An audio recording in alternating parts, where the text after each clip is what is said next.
마치 정부가 개입하면 공짜로 쓸 수 있는 것처럼 그러면 이제 베네수엘라가 확실히 되는 겁니다. 완성이 되는 거죠. 그러면 제가 뭐 이렇게 사회를 보도록 하겠습니다. 혹시 플로어에서 질의응답이 질문이 있으시면 기회를 드리겠습니다. 너무 답답해서 얘기 못하고 집에 가면 오늘 잠을 못 주무실 것 같다 이런 질문을 좀 서너 분 받도록 하겠습니다.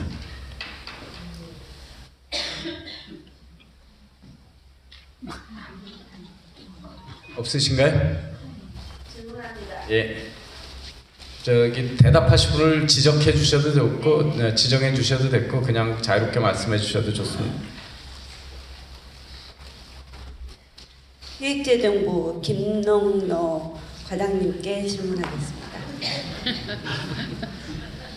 저희는 원래 3.3% 원천 징수를 하고 이 사업을 진행을 했었습니다. 2013년도에 비과세라는 명분으로 분명히 비과세였습니다. 그러면 세금만 면제해 줬으면 좋은데 토론하신 분들이 다 말씀해 주셨듯이 어느새 비과세가 비영리로 바뀌었습니다. 근데 세무서에서 또 국세청에서 잘못한 게 있습니다. 왜 원래 사업자 등록증을 발부를 해주셨는데 사업자 등록증에다가 가로치고 비과세, 면세 사업자 이렇게 발부해 줬으면 좋을 텐데 무슨 연유로 고유번호증으로 전부 바꾸게 강제성을 띠고 했었는지 그걸 좀 명확하게 밝혀주셔야 됩니다. 그리고 저희가 앞으로 저희의 권리를 주장하고 세금을 제대로 과장님께서 말씀하신 대로 세금을 면제해 주기로 한 건데 왜 다시 세금을 내겠다 하는지 이해가 안 된다고 하셨죠. 올가미를 씌웠기 때문에 그렇습니다. 그러면은 저희가 여기에서 고유번호증을 그 자체로 가지고 권리 주장을 계속 할 수 있는지 비과세 사업자로서 비영리 사업자가 아닌 영리 사업자로서 세금을 면제받으면서 우리의 권리를 주장할 수 있는 방법이 있는지 말씀해 주시고요. 그게 아니라면 다시 저희들을 사업자 등록증으로 모두 전환을 할 수 있는 기회를 주셔야 된다고 생각합니다. 그것에 대해서는 분명하게 답변해 주시고 만약에 길을 열어주신다면 저희는 다시 모든 사업자가 사업자 등록증으로 전환하기를 원합니다.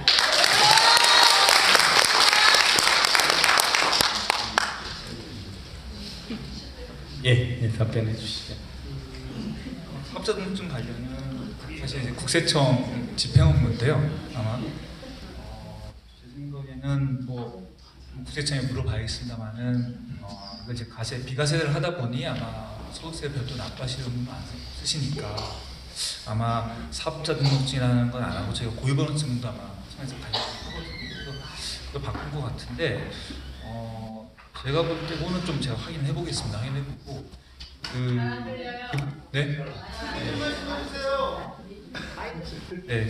제가 국세청에 그 내용은 조금 확인해 보겠습니다. 해보고요.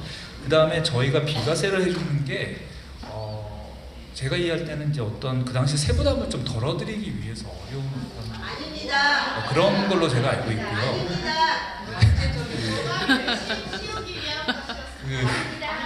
아니요, 그 당시에 그거를 강제적으로 세무서에서 연락 와서 고유번호증으로 바꾸라고 좀 전화. 아니 그러니까 고유번호증은 그 다음에 업무고 지금 제 말씀드린 건 소득세법에서 노인장기요양법에 따른 장기요양사업도 과세 대상에서 빼겠다. 사회복지사업고 다른 사회복지사업과 마찬가지로 그건 아마 당시에 아마 사회복지사업에 대한 어떤 세부담 경감 차원이었을 것 같고요. 왜냐하면 저희가 이건 어차피 세법이라는 거를 자꾸 이렇게 장기요양법이라든지 사회복지사업법이라든지 이런 그 복지부 관련 법안 내용하고 같이 이렇게 좀 꼭 결부시키는 건 조금 제 생각에는 신중하실 필요가 있으실 것 같아요.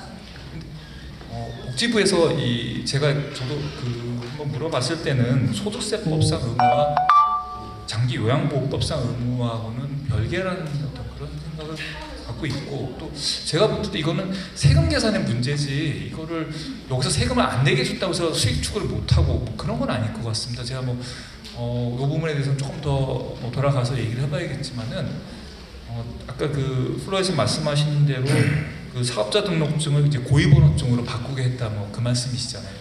근데 그 고유번호증으로 바뀜에 따라서 실체적으로 많은 변화가 있었다 그 말씀인 건데, 그게 복지부에서 그렇게 얘기를 하는 건가요? 고유번호증이 있기 때문에 뭐 각종 의무를 부과받아야 된다 이런 겁니까?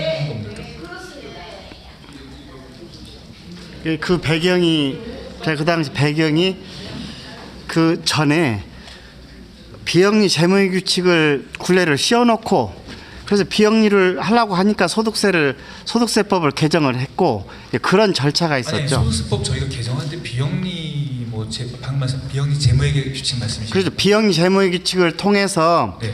민간 기관이 네. 비영리 재무의 규칙을 통해서 수익 사업으로 시작했던 것을 비수익 사업으로 만드는 절차였죠. 네. 그 방법 중에 나중에 조치가 뭐였냐면, 개인의 소득세 비과세를 통해서 3.3%를 내는 것을 면제시켜주고, 그 전에 3.3%를 낼 때는 우리가 수익을 다 가지고 갈 수 있었는데, 재무회계 규칙이라는 게 뭡니까? 이익금 남다고 가져갈 수가 없죠. 재무회계 규칙이라는 게 그렇게 된 겁니다, 상황이. 지금 말씀하신 건 아마 법인의 형태 같은데요? 아니다, 개인 모두. 그래서 그러니까 제 말은 예. 수익을 가져가지 못하게 한다는 건 제- 법인을 얘기하시는 거 아닙니까? 개인은 아닙니다. 어차피- 개인도 마찬가지입니다. 지금 제가 상황을 좀 정리하면 우리 과장님이 이제 상황 판단이 좀 정확하지 않으신 것 같으니까 우리 이원주 의원실을 통해서 그 의견을 질의를 해서 정확하게 그 추후에 답변을 드리는 게 더 좋을 것 같습니다. 다른 또 질문 있으신가요? 예. 네, 우리 김영로 과장님께 저희가 이제 이 공공정책 시민 감시단을 대표해서 이해가 좀 더 필요한 것 같아요. 그래서 저희 장기요양 리더들하고 한번 간담회를 그 기재부 쪽에서 한번 열어주셨으면 자세한 설명과 또 이해를 받을 수 있는 그런 기회가 있었으면 좋겠습니다. 연락 주시면은 뭐 자리를 만들어 주시면 뭐 저희가 또 다른 질문들이 있으신가요? 예, 저 뒤에.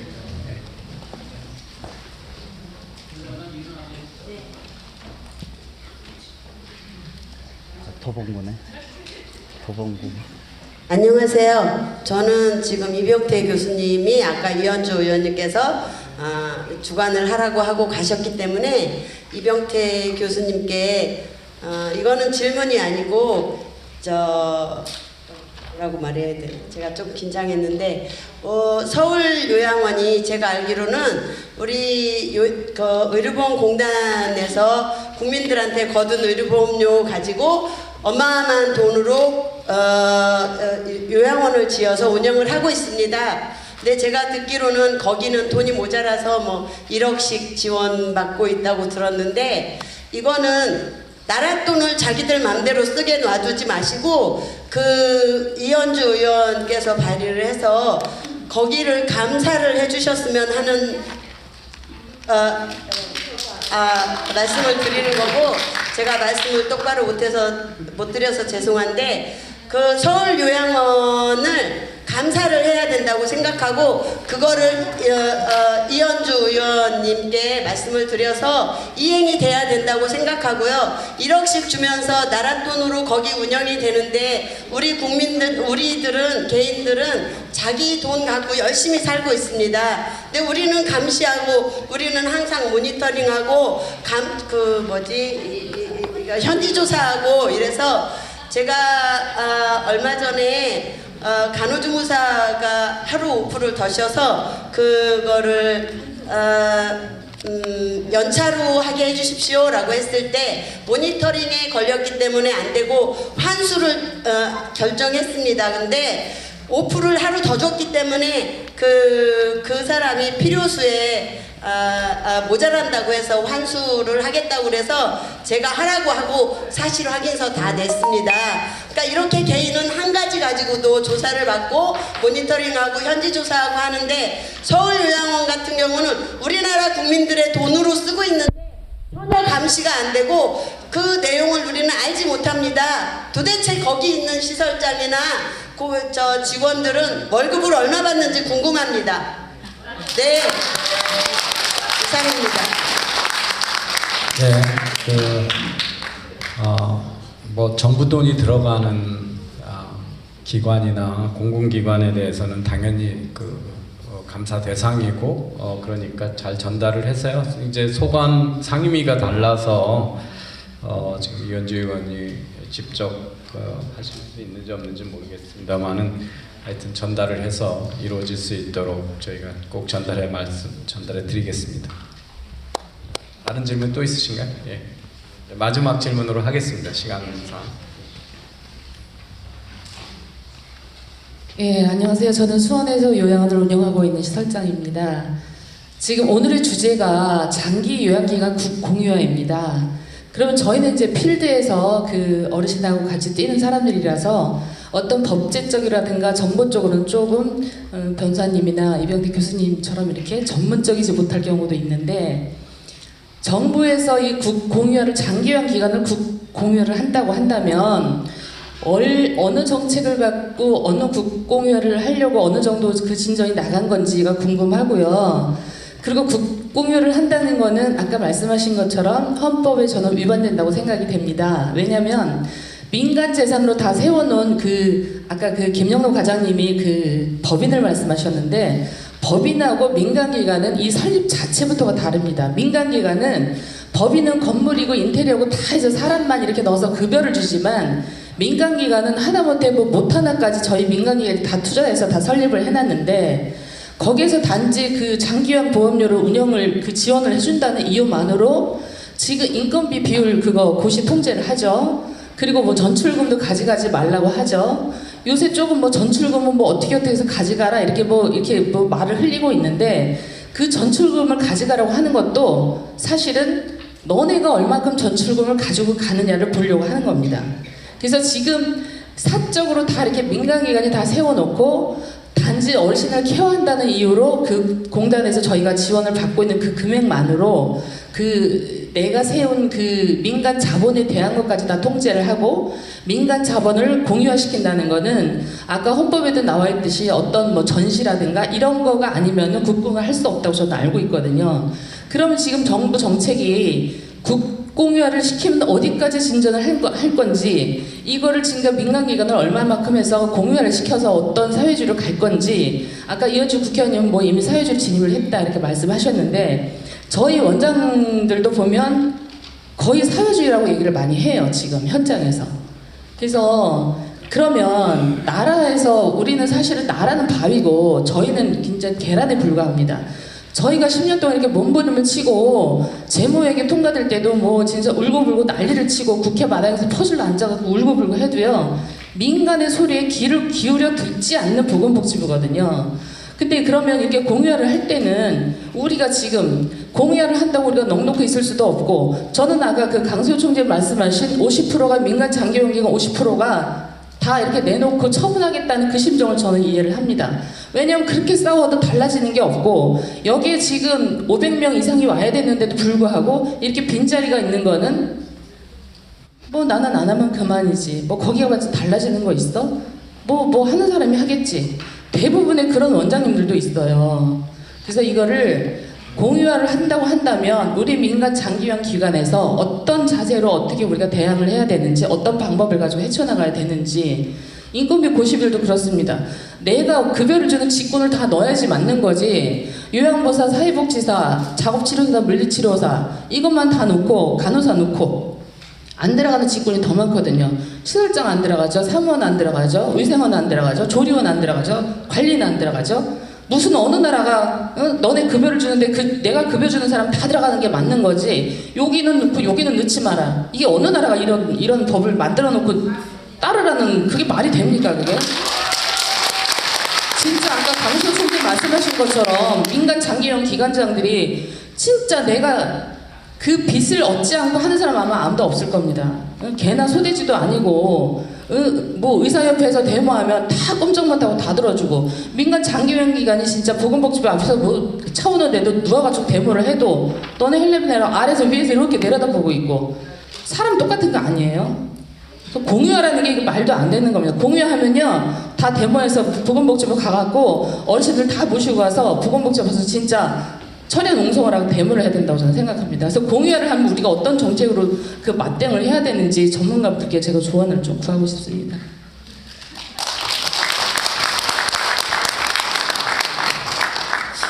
예, 그 사회 다양한 분야에서 이렇게 가슴에 울분이 쌓이는 분들이 점점 많아지는 게 우리 사회가 어려워지는 것 같아요. 그 뭐 방금 의사협회는 데모하면 다뤄준다는데 의사협회 가면 또 의사분들도 아주 그 가슴에 원한이 너무 많습니다. 분노가 많고요. 저는 학교에 있는데 학교에서도 분노가 많습니다. 그 대학들이 10년째 등록금 동결돼 있거든요. 그래서 그 수업 시간도 줄이고 뭐 그러고 있는데 대한민국은 특징이 그런 것 같아요. 우리나라가 복지 서비스를 민간한테 투자하고 민간이 운영하게 해놓고는 그 가격 통제나 그거는 정부가 하고 그리고 이제 가격 통제까지는 그런 대로 쭉 진행하더니 이제 경영 통제를 구체적으로 들어간 거죠. 그게 이제 저희 아까 이현주 의원이나 저 같은 사람이 얘기하는 사회주의화다 그런 표현을 쓰는 것 같습니다. 여러분이 어떻게 하셔야 되는지는 뭐 여기 계신 다른 분들의 의견은 어떤지 모르겠는데 저희 행동하는 자유시민 같은 데서 여러분들이 그런 법률적인 행위를 하실 때 저희 여기 뭐 우리 공동대표 계시지만 백승재 변호사 같은 분들이 법률적 지원을 해주고 대신 소송해주고 그런 것들은 할 수가 있고요. 정치인들하고 정부에다가 압력을 가하는 거는 여러분들이 하셔야 될 일이고요.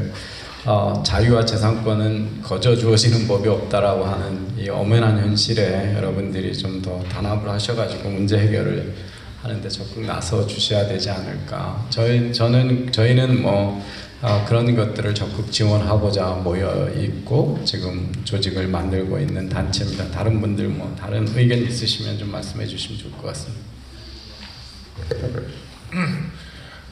방금 그 이병태 대표님께서 말씀해 주신 것처럼 지금 사실은 지금 현재 그 문재인 정부가 지금 추진하고 있는 여러 가지 이제 국공유화 작업들, 특히 보건복지 분야에 있어서의 교육 여러 가지 정책에 있어서의 그 국공유화 작업은 굉장히 많이 진척이 되어 있는 상태입니다. 뭐 아시겠습니다만 지난번 뭐 한유총 사태라고 불려지고 있는 그 유치원 3법 논란과 관련해서도 그때도 초기에 그 유치원 원장님들께서 이 문제의 심각성을 잘 대응하지 못하셨고 인식하지 못하셨죠. 그러다 보니까는 사실상 몇몇 그 유치원 교사들 그 다음에 원장님들의 제가 봤을 땐 있지도 않고 사실상 굉장히 침소봉대한 어떤 비리 문제를 가지고 그분들을 굉장히 사악한 거의 뭐 쓰레기처럼 만들어 버렸습니다. 근데 문제는요, 제가 사실은 이 자료를 보면서 오늘 토론회를 위해 가지고 여러 가지 이제 유튜브도 보고 자료도 보고 이렇게 했는데요. 그 작업이 시작이 됐습니다. 뭐 아시겠습니다만 지금 이미 여기에 그 프레임은 명확합니다. 공공 서비스를 제공을 하니 공공 서비스를 제공하기 위해서 또 국가의 많은 지원금과 보조금이 지급이 되니 당연히 국가의 통제와 감시 감독은 필요한 것이고 그거에 대해서 여러분들이 이런 식으로 반응하는 거에 대해서는 믿기지가 않고 있을 수가 없다. 왜? 그리고 이분들이 이렇게 이 반응을 아주 그 사람들의 입장이냐면 이렇게 그냥 뭐 그 발끈하는 이유는 여러분들이 발끈하는 이유는 여러분들이 갖고 있는 개인적인 비리를 숨기기 위한 것이다. 실제로 그러고 있습니다. 예, 제가 오늘 그 뉴스도 보고 그다음에 관련 자료도 유튜브도 봤는데 뭐 이러이러한 공공 서비스 특히 요양기관과 관련해 가지고 뭐 한 50명 정도가 이런 이슈가 있어서 근로계약서 체결하라는 이유로 해가지고 노조를 설립을 해서 했더니 바로 폐업을 하더라. 이게 말이 되느냐라는 식으로 지금 몰고 가고 있습니다. 이제는요, 여러분들의 정말로 발등의 불이라는 걸 제가 확실히 이해를 하고 있습니다. 인식을 하셔야 되는 부분이에요. 이 부분에 있어서 여러분들이 정말로 단결하고 이 문제의 그 정말 절박성과 이 지금 시급성을 인식하지 못하시면은요, 곧 한유총처럼 그런 식으로 소위 제가 속된 표현입니다만 거의 피떡이 떼가지고 쓰러지고 마십니다. 실제로 그렇습니다. 네.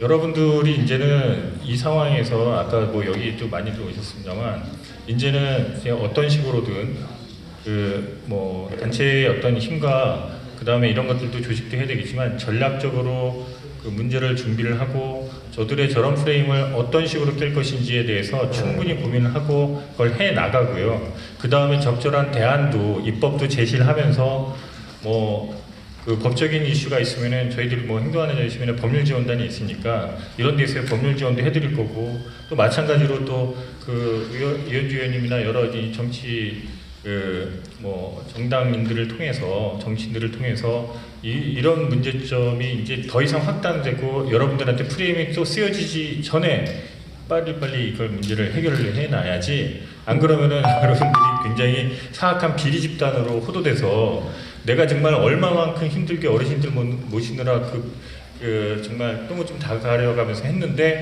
나는 이거 결국은 내가 투자한 투자자본도 회수하지 못하고 이렇게 되는구나. 그거를 이제 목도하시게 되는 절망감에 빠지실 수가 있는 겁니다. 그래서 지금은 정말 시급한 상황이라는 걸 인식을 하시고요. 이런 부분에 대해서 특히 누가 중요하냐면요. 환자 가족들이 중요합니다. 환자래.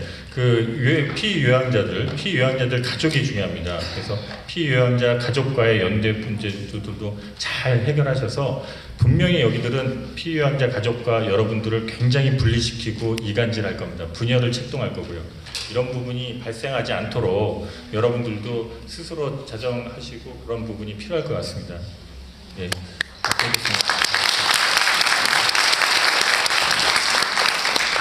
다른 분들 의견 있으신가요? 그러면 뭐 마무리 말씀 있으시면 해주시고요.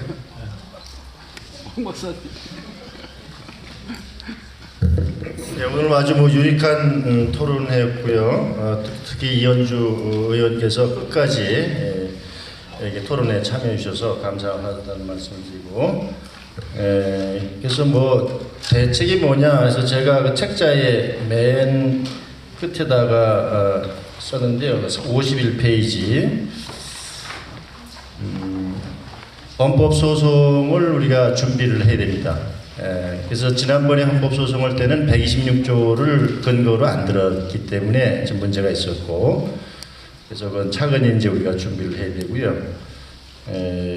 민간 사업자를 영리 사업자로 명시를 하는 그런 법률 개정. 지난번에 이제 오재서 의원을 통해서 하려고 했는데 민노총에서 이제 태클을 걸어가지고 좀 지금 지지부진인데 그런 거를 좀 추진을 또 해야 되고, 또 이 자유시장 경제론자를 국회로 좀 많이 보내야 되겠다.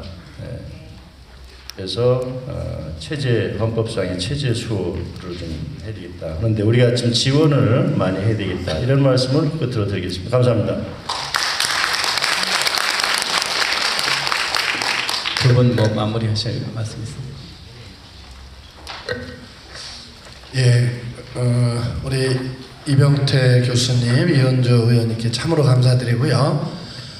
신당 창당 계획이 있다든지 또는 정권을 교체할 수 있는 어떤 이슈를 주시면 저희가 함께 움직이도록 하겠습니다. 이상입니다. 과장님 없으세요? 예, 그러면 여기서 마무리하겠습니다. 이렇게 오후에 함께 해주셔서 고맙고, 여러분 너무 절실하고 가슴에 쌓인 분노가 높다는 거 잘 알겠습니다. 저희 그 행동하는 자유시민에서도 여러분의 그 뜻을 잘 받들어서 도움이 되도록 최선을 다하겠습니다. 함께 해주셔서 고맙습니다.